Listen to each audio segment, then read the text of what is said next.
Welcome back. હવે ઓખા માટે માંડવી દૂર નથી. ઓખાથી માંડવી પહોંચવામાં હવે લાગશે માત્ર 1.25 કલાક. કેવી રીતે? આવો જોઈએ કહેવા.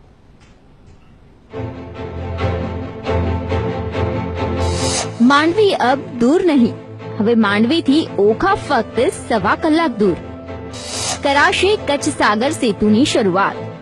વર્ષ 2009માં થયેલા એમઓયુ બાદ આખરે વર્ષ 2015માં ફેરી સર્વિસ શરૂ થવા જઈ રહી છે અને તેની સત્તાવાર જાહેરાત ગુજરાત મેરીટાઈમ બોર્ડ અને ખાનગી કંપની દ્વારા Dwarka Kutch ફેરીઝ and tourism private limited દ્વારા કરવામાં આવી છે. કચ્છ સાગર સેતુ નામે દ્વારકાના ઓખાથી કચ્છના માંડવી વચ્ચેના દરિયાઈ માર્ગે આ પ્રોજેક્ટ શરૂ કરવામાં આવ્યો છે. ફેરી સર્વિસની શરૂઆત 21મી ડિસેમ્બરથી કરવામાં આવશે. મેરીટાઈમ બોર્ડના અધિકારીઓએ પ્રાયોગિક ધોરણે ઓનલાઈન પદ્ધતિથી ફેરી સર્વિસની પ્રથમ ટિકિટ પણ બુક કરી છે. આજે ફેરી છે એની કેપેસિટી 215, 213 કે 218 પેસેન્જરની છે અને એમાં 4 ક્લાસમાં ડિવાઇડેડ છે.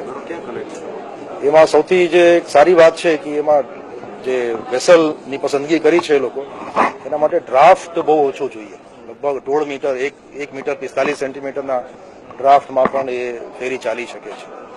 એટલે મને લાગે છે કે એ વિસ્તાર માટે એ એરિયામાં જે ડ્રાફ્ટ અવેલેબલ છે એના માટે ખૂબ સુટેબલ છે. કચ્છ સાગર સેતુની ખાસિયતોની વાત કરવામાં આવે તો સૌપ્રથમ તો આ ફેરી સર્વિસથી સમયનો ખૂબ જ સદુપયોગ થઈ શકશે. રોડ માર્ગે ઓખાથી માંડવીનું અંતર 476 કિલોમીટર થાય છે અને તેને કાપતા 10 થી 12 કલાકનો સમય લાગે છે.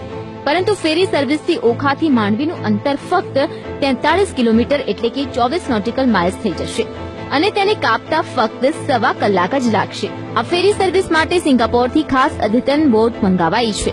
આ બોટમાં 4 પ્રકારની વિશેષ સુવિધાઓનો પણ સમાવેશ થાય છે કે જેમાં બોટમાં નોન એસી, ઇકોનોમી એસી, કાફે એસી અને બિઝનેસ એસી બેઠક વ્યવસ્થાનો સમાવેશ થાય છે. ફેરીમાં 220 મુસાફરો અને 5 ક્રૂ મેમ્બર સવાર થઈ શકશે. મુસાફરોની સુરક્ષા માટે તમામ પ્રકારની વ્યવસ્થા પણ કરવામાં આવી છે અને તેનું બુકિંગ 8 ડિસેમ્બરથી ઓનલાઈન શરૂ કરી દેવાશે. તો ફેરીનો શુભારંભ 21મી ડિસેમ્બરથી કરવામાં આવશે. ત્યારે હવે જોવાનું એ રહ્યું કે આ ફેરી લોકોને આકર્ષવામાં કેટલી સફળ રહે છે. અર્પણ કાયદાવાલા, સંદેશ ન્યૂઝ, ગાંધીનગર.